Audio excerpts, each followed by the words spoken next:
خوتي خواتاتي مسيت عليكم بونجور tout le monde اهلا وسهلا مرحبا بكم يا جماعة الخير واش راكم ça va j'espère que vous passez un agréable vendredi. Voilà, il fait très beau en France aussi, un climat, un soleil. Bon, encore une fois, je le dis toujours, non pas pour relativiser mes propos, mais ce n'est pas le soleil de mon pays, ce n'est pas le soleil de l'Algérie, mais bon. Espérons que un jour ou l'autre, nous allons tous retrouver ce soleil de ce grand pays qui nous manque tant. Et je voulais intervenir avec vous pour vous inviter à une réflexion. Je ne sais pas si vous allez partager un petit peu l'analyse que je vais vous proposer. Depuis que nous avons fait l'article concernant le remaniement gouvernemental, le remaniement ministériel qui est en cours de préparation, et selon nos informations, le remaniement devrait être annoncé d'ici la semaine prochaine, au cours de la semaine prochaine. On a tous les détails, nous avions même réalisé une première émission à le remaniement ministériel. Un vaste remaniement sur lequel travaille l'équipe de Abdelmajid Tebboune, quand je dis son équipe, c'est-à-dire lui-même, le chef de l'État et ses conseillers. On a les probabilités de ce vaste remaniement, pourquoi il devrait y avoir un vaste remaniement et pourquoi il risque de ne pas y avoir un vaste remaniement. Il y a trois scénarios qui risquent de se produire concernant les prochains changements au niveau du gouvernement algérien. Les changements qui devront être opérés dans les jours à venir, normalement à partir du début de la semaine prochaine. Mais une réflexion s'impose, Yannis, parce que vous étiez nombreuses et nombreux à m'envoyer des messages. Est-ce que le tel ministre va rester? Est-ce que tel ministre va partir? Qui va le remplacer? Est-ce que tel secrétaire général va être promu? Et ça a passionné un peu les commentaires et les commentateurs et les lectrices et les lecteurs. حابب نفهمكم حاجه يا جماعه باللي l'identité des ministres en Algérie, dans l'Algérie d'aujourd'hui, dans la configuration actuelle du pouvoir algérien, l'identité des ministres n'a absolument aucun impact sur l'amélioration de la gouvernance de notre pays ou là sur l'amélioration du développement de notre pays. Mais elle n'a aucun impact parce que je vous assure et je vous jure, et j'espère que vous allez être convaincus, je vais essayer de vous convaincre avec des éléments factuels, avec des éléments concrets, que même qui dit Angela Merkel, Angela Merkel, la fameuse chancelière allemande, celle qui est restée pratiquement 15 ans à la tête de l'Allemagne, celle qui a révolutionné l'Allemagne, celle qui a fait de l'Allemagne l'une des plus grandes puissances économiques du monde, celle qui a permis à l'Allemagne, je n'ai pas dit celle, pas elle-même, je veux dire le système qu'elle a pu façonner à travers ses équipes, à travers les gouvernements successifs qu'elle a pu gérer, qu'elle a pu diriger. L'Allemagne aujourd'hui est un pays exemplaire au niveau de la gestion budgétaire, au niveau de la gestion économique, au niveau de la gestion financière.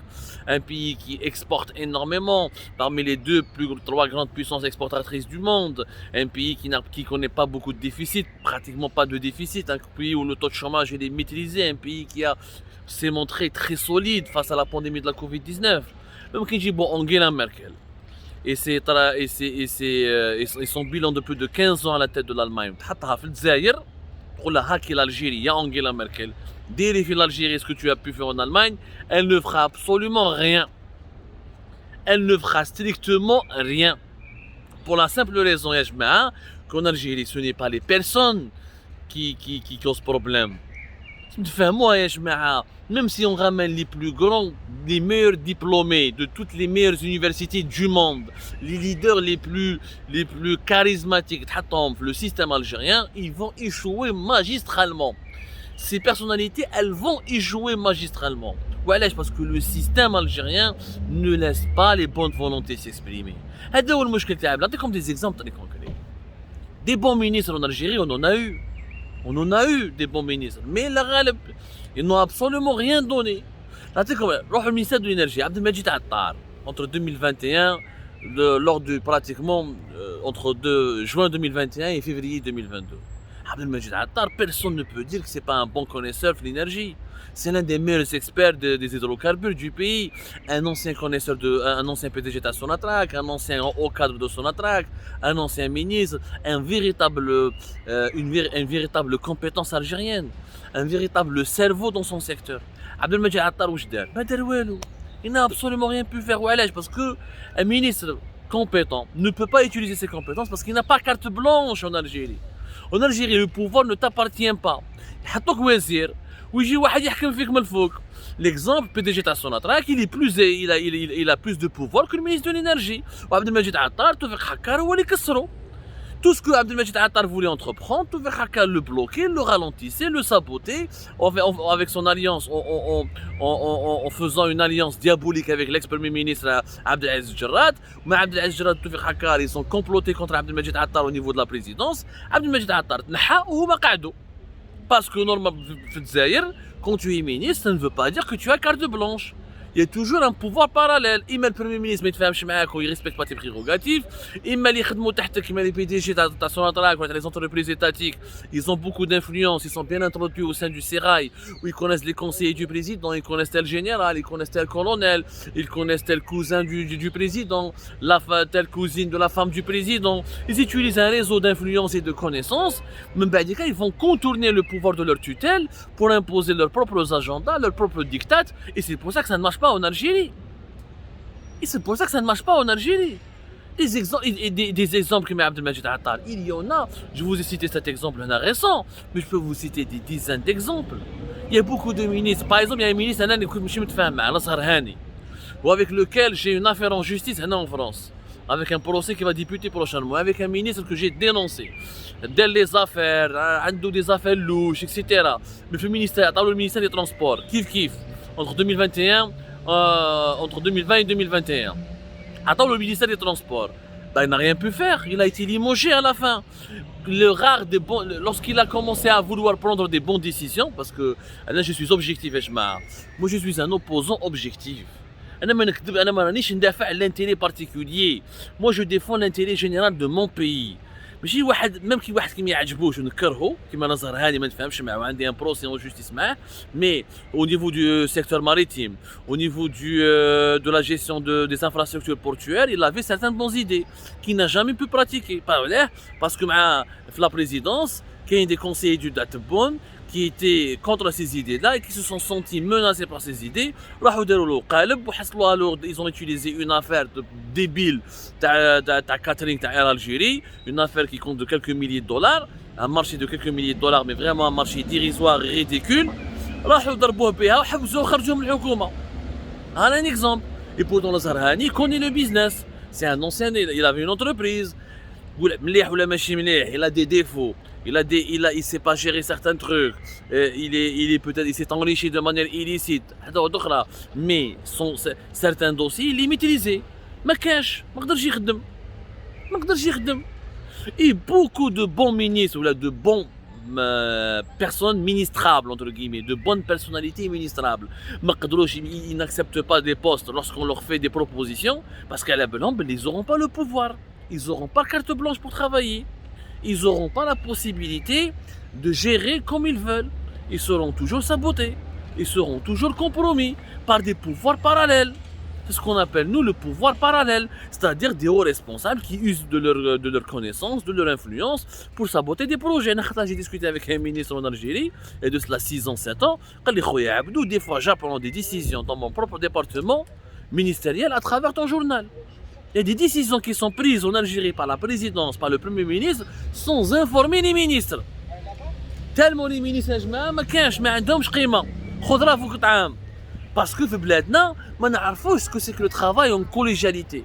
On ne sait pas ce que c'est que travailler en fédérant les bonnes volontés. On ne sait pas ce que c'est que déléguer le pouvoir. Déléguer le pouvoir. Un bon le gouvernement actuel. D'abord, nous avons une trentaine de ministres, ce qui est anormal. Pourquoi nous avons une trentaine de ministres? Qu'on nous explique pourquoi nous avons besoin d'une trentaine de ministres. C'est anormal. Une trentaine de ministres, vous vous rendez compte? Une trentaine de ministres dans un pays qui est en crise financière, qui est dans une crise économique. D'ailleurs, le nombre des ministres il est élevé en Algérie. Déjà, il est élevé, il est anormalement élevé, il est injustifié. Les trentaine de ministres, qui n'ont le bilan actuel de tous ces ministres, on n'a que 2 ministres qui vraiment maîtrisent moyennement leur dossier. Abdelrahman Raouia, le ministre des Finances, ou le ministre des Télécommunications de la Poste, Karim Beki, Karim